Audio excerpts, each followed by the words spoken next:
Tapi teori saya, dulu siapa yang kontrol darat, dia kontrol dunia. Kemudian siapa yang kontrol laut, dia kontrol dunia. Dalam sebelum Perang Dunia Pertama. Kemudian dalam siri Perang Dunia Kedua, siapa kontrol udara, dia kontrol dunia. Sebab tu Japan boleh kontrol dunia masa tu. Dia tewaskan Rusia, kan? Dia boleh bom Pearl Harbor. Itu pun ada sebab tu. Kita akan cerita lagi.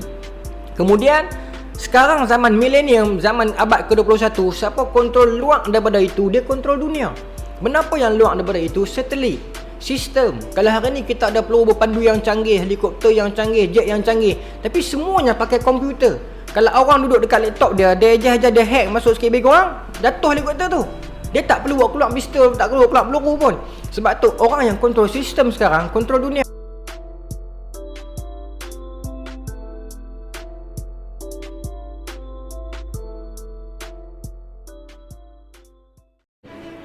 Dan raja-raja Kristian Eropah yang Katolik, Kristian Katolik, memang menolak The Knight Templar. So dia mencari manakah kuil, manakah gereja, manakah kerajaan yang tak pro Katolik. Di sana ada kerajaan Scotland, dan mereka beramai-ramai pergi ke Scotland dan bergabung dengan golongan-golongan yang asal lagi duduk di Scotland yang mengamalkan ajaran Kabbalah, berjumpa di sana, membentuk antara The Knight Templar dengan golongan gelap ini, menyebabkan lahirlah Illuminati dan Freemason.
Ketika ini selepas Islam memerintah dunia, selepas Sayyidina Umar dapat Baitul Maqdis, lama kita pegang Baitul Maqdis, sampai Kristian merasa, zaman ni Kristian lagi, tengok nah, ini Kristian lagi ni.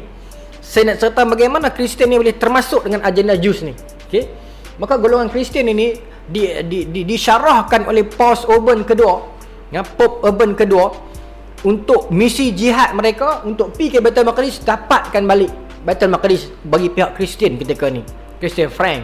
Okay. Dalam tahun 1905 persidangan Clement ataupun Council of Clement, maka dalam tempoh 4 tahun mereka bergerak daripada Eropah, daripada kerajaan Kristian Timur, kerajaan Kristian Eropah bergerak sampai ke Baitul Maqdis, dan sampai 1999 mereka masuk dan mengepung Baitul Maqdis selama beberapa bulan. Akhirnya ketika itu Islam ke tengah lemah, dapat kat mereka Baitul Maqdis dalam Perang Salib pertama tahun bila? 1099 Masihi. Baik. Siapa yang jadi wira dalam Perang Salib adalah golongan The Knight Templar. Tapi ketika ni mereka tak dinamakan The Knight Templar lagi. Jangan salah faham. Orang setengah kata The Knight Templar masuk dalam perang salib menang. No. Bila mereka masuk, bukan lagi The Knight Templar. Mereka adalah pahlawan. Kalaupun Templar, kalau dia sebut The Knight, bukan Templar lagi. Ya, yang masuk ke Baitul Maqdis dengan misi mereka ini tentera dengan yang mewakili orang miskin, yang nak bela orang miskin, yang nak dapatkan Baitul Maqdis balik sebab mereka nak jadikan tempat penziarahan mereka, nak kenal Nabi Isa. Itu sahaja. Tapi selepas 20 tahun mereka duduk dekat Baitul Maqdis, golongan ini menjenamakan diri mereka sebagai The Knight Templar.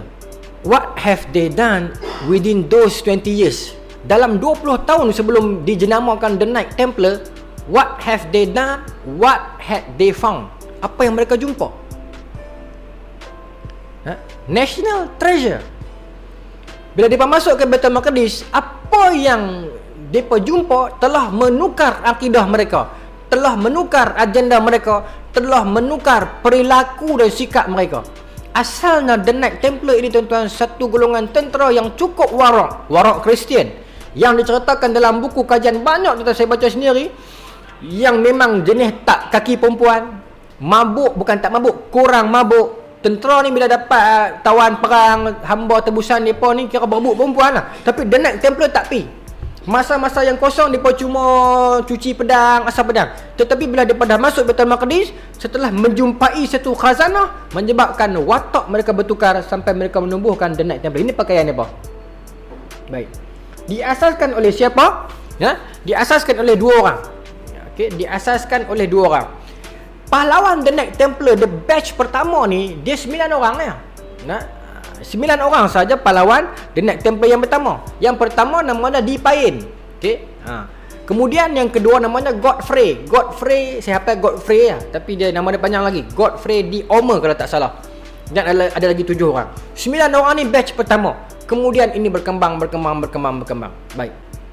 Sebelum saya mengkaji bab ni, bila saya baca kisah salib, saya betul fikir, kalau saya pahlawan The Knight Templar, pahlawan yang hebat, bila saya kena teruk, bila siri kedua, orang muda kita nak repeat lah, mesti saya nak main balas dendam. Tapi dia pergi hilang pergi mana? Kenapa raja-raja Eropah yang main? Mereka telah menusuk masuk ke tempat-tempat, pergi ke berlindung dekat Portugal, berlindung dekat Jerman masa ni, dan duduk dekat negara-negara Eropah, Perancis, Itali dan sebagainya, mendiami sana. Apa yang mereka buat di sana? Mereka mengamalkan ritual mereka. Tuan-tuan boleh buka kaji sendiri bagaimana The Knight Templar di penghujung usia dia, akhirnya mereka ini dihapuskan. Okay. The Knight Templar tamat tahun bila? 1314. Okay. The Knight Templar dia tamat 1314 Masihi. Di tangan Raja Philip tak salah, Raja Perancis.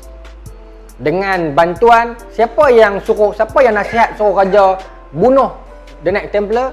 Paus Clement. Okay. Pope masa tu, Pope Urbanus II yang suruh perang salib. Ini Pope Clement ini yang nasihatkan Raja Philip untuk bunuh Grand Master Templar, GMT. Siapa GMT terakhir untuk The Knight Templar? Jacques de Molay. Dia dibunuh dalam tahun 1314 dalam keadaan tubuh dia dibakar hidup-hidup. Disaksikan oleh seluruh orang Kristian dan Pope Kristian dan Raja Philip. Kalau ikut logik, The Knight Templar adalah pahlawan Kristian. Kenapa Pope yang suruh bunuh dia? Kerana atas pembacaan pertuduhan kepada The Knight Templar ini, mereka telah mengamalkan ajaran songsang yang pertama. Nah, ini sejarah dunia. Yang keduanya, mereka menafikan kehidupan Nabi Isa. Yang ketiga, mereka melakukan penyembahan kepada benda yang pelik atau boleh sebut dalam kertas pertuduhan bid'ah. Yang ketiga, mengamalkan ritual-ritual yang creepy, yang menyeramkan. Orang Kristian yang mengamalkan Kristian atas kitab mereka pun tak boleh terima penyembahan apa ni.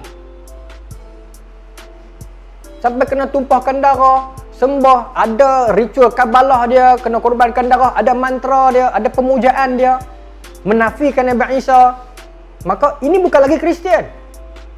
Maka kerana itulah Pope sendiri yang menasihati raja untuk bunuh Jacques de Molay, GMT, Grand Master Templar yang terakhir 1314 Masihi. Tetapi Skrip dia cantik tuan-tuan. Kalau buat drama menang award. Jacques de Molay, GMT, Grand Master Templar, bagi saya dan bagi pengkaji yang lain, kalau memang mengkaji, dia antara yang baik. Jacques de Molay pernah 5 kali kerjasama dengan kerajaan Islam. Kata Templar, ya, dia ni lah scapegoat kambing hitam. Sebab tu Templar tak ada masalah kalau dia dibunuh. Ni Jacques de Molay. Okay. Yes, dia Grand Master Templar. Tapi kalau tuan-tuan tengok daripada awal sampai hujung, semua jahat belaka. Tapi mai dekat dia, bukan kata dia baik, korang jahat. Dia dalam siri sejarah, dia pernah kerjasama 5 kali dengan kerajaan Islam dalam siri perang kecil. Dan zaman dia lah dihasutnya raja untuk bunuh, untuk matikan Templar, dan dia dibakar hidup-hidup. Untuk apa? Untuk raih simpati. Okay? Untuk raih simpati dunia. Bagaimana Templar pahlawan Kristian akhirnya macam ni dapat balasan. Skrip yang sama diulang oleh gamak apa ni? Mission Impossible. Ethan Hunt yang berjuang gila-gila untuk Amerika Syarikat, untuk FBI ke CIA tak? Dia berjuang gila-gila. Akhirnya tuan-tuan tengok siri 4, 5, 6 kan? Ghost Protocol semua tu kan. Kerajaan dia sendiri yang buru dia. Ini benda yang sama diulang. Hero sepatutnya didendangkan, tapi dah lah tak didendangkan, dituduh pengkhianat pula. Jacques de Molay dibakar hidup-hidup. Why? Boleh ya depa pancung dalam bilik pancung. Boleh ya depa gantung dalam bilik gantung. Tetapi why? Boleh je racun dia. Kalau saya jadi pemerintah, saya nak bunuh seorang ketua yang berpengaruh, mesti saya akan suruh pergi sengak-sengak. Dalam istilah polis dia sebut jimat. Jimat ni pergi bunuh sengak-sengak. Saya sebut tu kan. Dia kalau saya nak jaga agenda politik saya. Tapi kenapa dibuat umum? Pasal nak raih simpati dunia. Dan dia tidak ada masalah untuk bunuh GMT dia. Sebab Jacques de Molay ni antara yang baik. Baik ke arah kita. Bukan Islam pun, jahat lah. Tapi antara yang paling slow antara yang lain. Senang sebut dia adalah Obama antara Bush dan presiden yang lain. Lebih kurang macam tu lah. Dia adalah Kennedy antara presiden-presiden yang lain. Dia adalah Lady Diana antara keturunan British yang lain. Dia dihapuskan, no problem. Dia adalah King Faisal antara raja-raja Saudi yang lain. Apa nasib mereka semua? Semua dibunuh. Obama dah lah, dia dah berhenti dulu kan. Ini yang berlaku dalam sejarah. Baik. Selepas Jacques de Molay dibunuh, apa berlaku? Raih simpati dunia. Naik Templar yang masih wujud. Sebab yang dibunuh bersama dia 400 orang. Sedangkan Templar punya ahli ada dekat 10,000 orang. Dia pergi mana? Portugal, Jerman. Siapa yang jajah kita kurung ke-16? Teka Portugis. Tuan-tuan, sebab tu Portugis tak ada dalam watak perang ujung-ujung. Dia ada dalam watak perang wawai. Pasal dia antara klasikal punya zaman. Dalam perang dunia kedua semua ni dia kurang berpengaruh dah. Tapi di peringkat awal kurung ke-16, dia yang paling berpengaruh. Dia boleh sampai dulu ke tanah Melayu. Okey?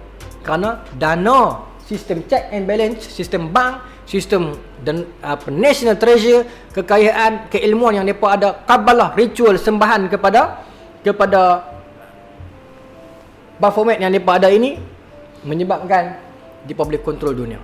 Mind control, economical control, political control. Bila mereka kena teruk macam tu, mereka mencari perlindungan dekat mana? Dekat Scotland.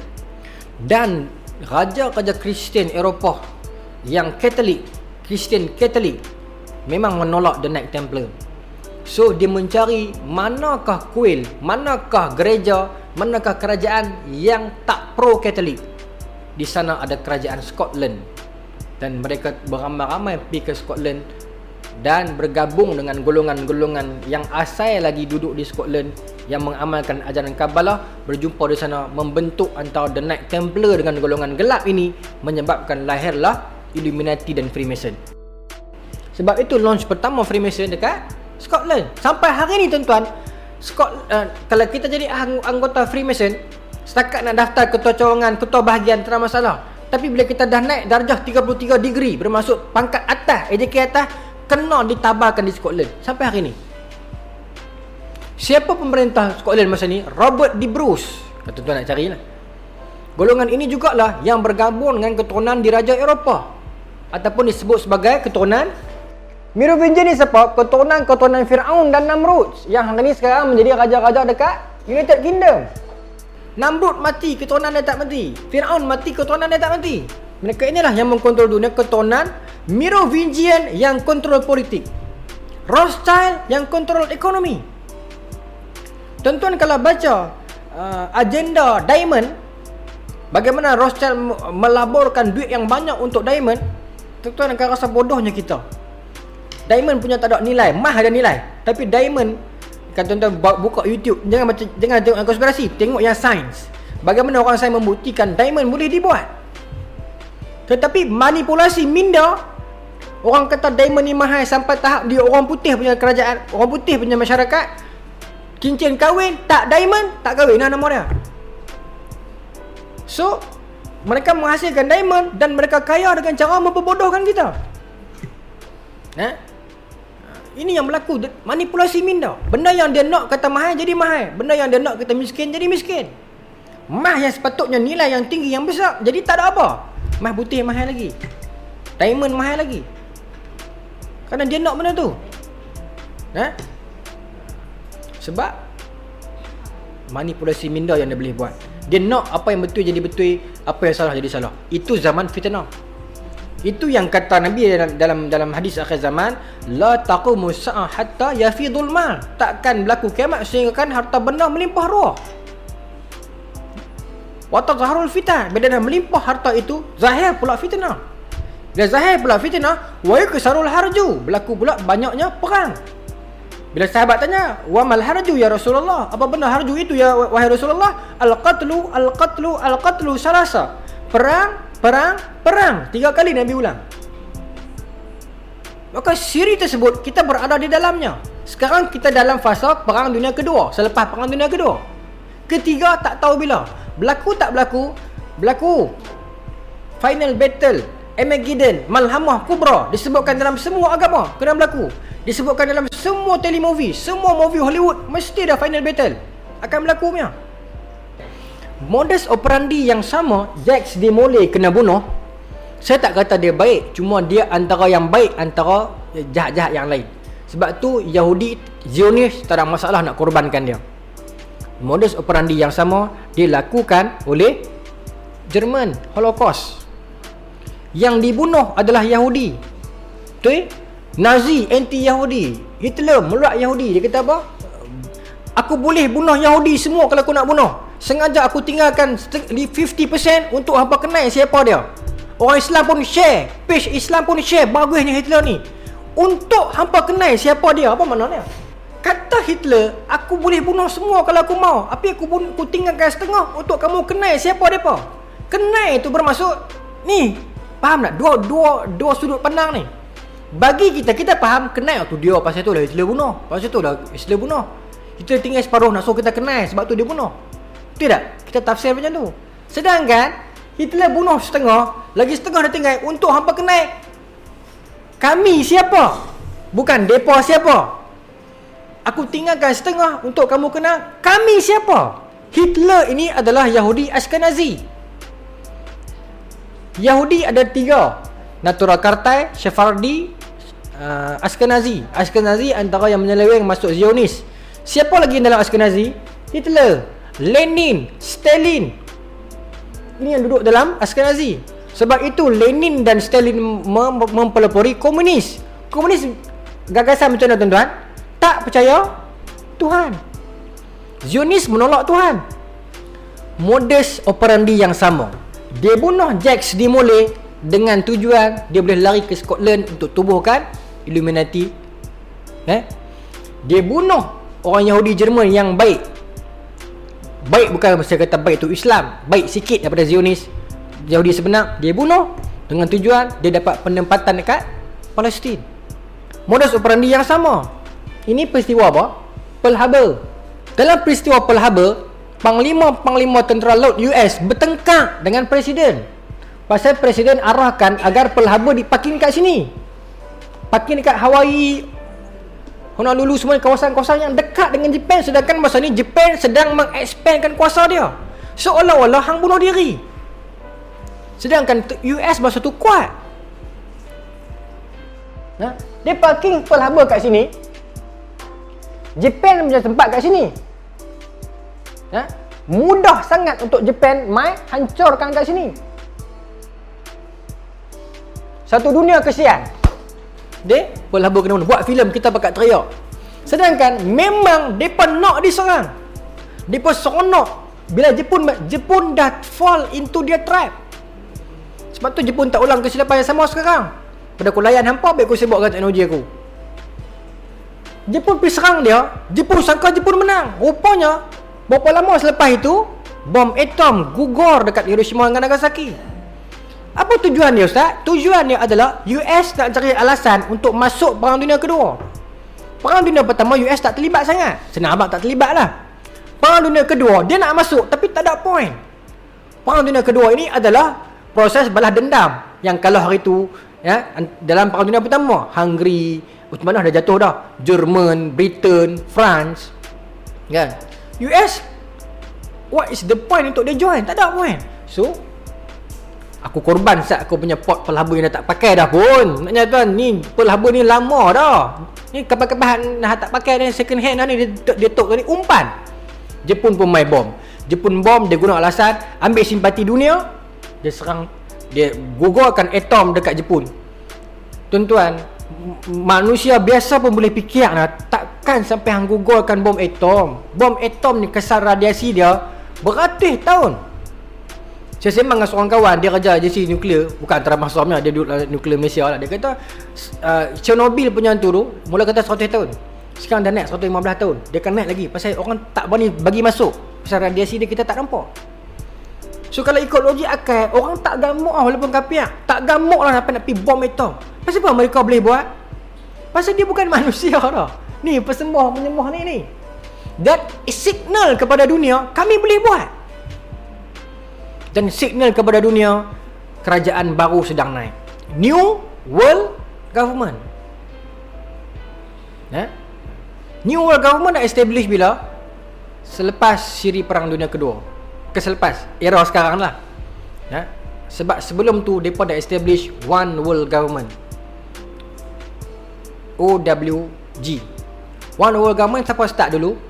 Namrud, Fir'aun yang nak kontrol dunia. Ini penganut Kabalah ni. Tuan-tuan tengok gambar G.I. Joe, The Rise of Cobra yang The Rock berlakon tu. Bila Captain nak keluar muka tak ada tu, dia kata apa? Bila Presiden Turki tanya, what do you want? I want it all, dia kata. Aku nak semua. One World Government dah ada ke? Sebab sekarang dah tukar lah New World Government. Ada ke Ustaz? Ada. Kerajaan mana? Ni United Nations punya parlimen. Sama tak macam parlimen Malaysia? Pergi korang lah. Sebab itulah dalam United Nations ada tentera dia sendiri. Ada dia punya unit yang jaga haiwan, WWF. Ada yang jaga makanan, ada yang jaga banjir, pencemaran, ada yang macam-macam, semua bawah United Nations. Ciri-ciri sesebuah negara semua duduk dalam ni. Ekonomi punya penasihat dalam United Nations pun ada. Hatta jaga hutan, jaga hidupan liar ada dalam United Nations. Ciri-ciri sesebuah negara semua duduk dalam ni. Dan kita bersidang macam sebuah negara. Sebab itulah yang ditonjolkan dalam United Nations adalah Setiausaha Agung. Betul tak? Betul tak? Yang ditonjolkan sangat setiausaha. Mana king dia? Mana speaker dia? Tak keluar lagi lah Dajjal. Ni sistem dia. Sebab tu Amerika belagak jadi polis dunia. Apa yang berlaku dekat Iraq dia nak kalut, apa berlaku dekat ni dia nak kalut. Pasal apa? Pasal dia rasa satu negara. Dia dalam United Nations punya deklarasi, punya dia punya perlembagaan dia. Tuan-tuan tengok satu sudut cukup. Sudut peperangan. 5 negara ni tak ada masalah. Kuasa veto ni. Yang negara yang bukan veto macam kita ni teruk. Nak gunakan nuklear, 5 negara ni boleh guna nuklear. Kita tak boleh. Ni undang-undang apa ni? Tapi kita pun sign, setuju, tak ada masalah. Itu di sudut politik. Di sudut ekonomi saya cerita tadi tu. Sebab itu selepas tertubuk, selepas tamatnya Perang Dunia Kedua 1945 kan, lebih kurang kan. Tamat Perang Dunia Kedua dengan pengeboman tadi itulah. Kan? Kemudian apa dibuat? United Nations dibuat. Politik. IMF, International Monetary Fund dibuat. Ekonomi. Semua duduk dalam tu dah. Demokrasi diangkat politik. No? So kita terikat, tergantung dengan IMF, International Monetary Fund. Sistem duit kertas. Dulu duit bergantung dengan emas. Saya pernah cerita di satu tempat bab duit emas. Ada seorang lelaki angkat tangan, dia marah saya. Kata, ustaz tahu tak, memang duit sekarang pakai kertas tapi bergantung dengan emas. Masa tu saya bodoh lagi, saya pun minta maaf bang, betul lah. Jadi bila saya balik rumah, saya baca balik, bukan. Kebergantungan duit kepada emas dah tamat tahun 1971. Penamatan kebergantungan duit kepada nilai emas. Sekarang duit bergantung pada nilai apa? Guess what? US dollar. Ya? Dan kita bersetuju dengannya. Dunia tak ada masalah kadar tukar dengan US dollar. Ya? Kita nilai duit dulu dengan emas, it's okay lagi lah. Kemudian duit dinilai dengan duit, kertas dinilai dengan kertas. Nilai yang ni bergantung dengan nilai yang ni. Nak ukur macam mana? Tu. Dan dunia bersetuju dengannya. Maaf saya. Dunia bersetuju dengannya. No? Petrodollar, perjanjian antara US dengan Saudi. Pembelian minyak dunia semua kena pakai US dollar. Dunia sign, tak ada masalah. Tak apa, orang Islam kata tak apa, janji tak kacau akidah, sign je lah. 5 negara kapiak tak setuju. BRICS, negara-negara BRICS, BRICKS, China, Rusia dan 2-3 negara yang mempelopori BRICS. 5 negara yang tak setuju dengan dasar petrodollar. Kenapa kami ada duit kami besar, kami nak beli minyak kena pakai duit hang. Orang Islam tak peduli, janji tak kacau akidah, janji boleh sembahyang, janji boleh pergi kuliah. Saya sudahlah, jangan cakap banyak. Tapi orang kafir yang tak ada akidah ni, dia pun boleh fikir, kenapa US kena buat macam ni? Sebab agar demand for US dollar non-stop. Faham tak?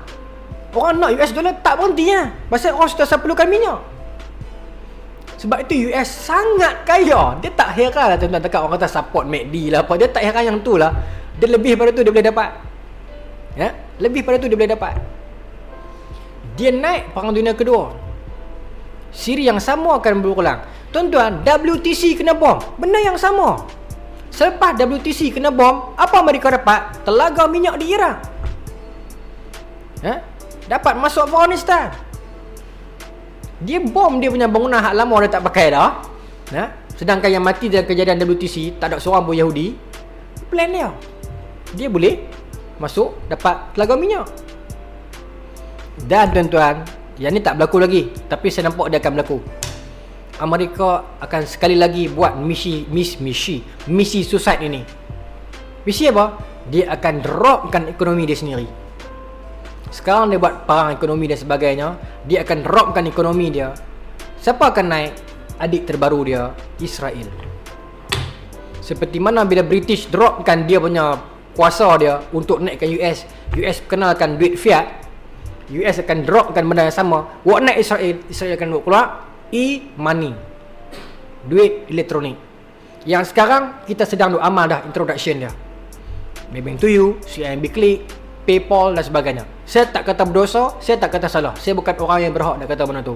Saya bagi contoh, hari ni Nabi sebut dalam hadis, Dajjal boleh sampai setiap pelosok bumi. Dia boleh tahu, dia boleh sampai cepat, semua dalam sumber dia. Tuan-tuan tengok contoh Fast Furious, berapa? 6 ke 7. God Eye. Semua benda boleh tengok, semua benda boleh jadi komputer untuk dia. Siapa kontrol sistem tuan-tuan?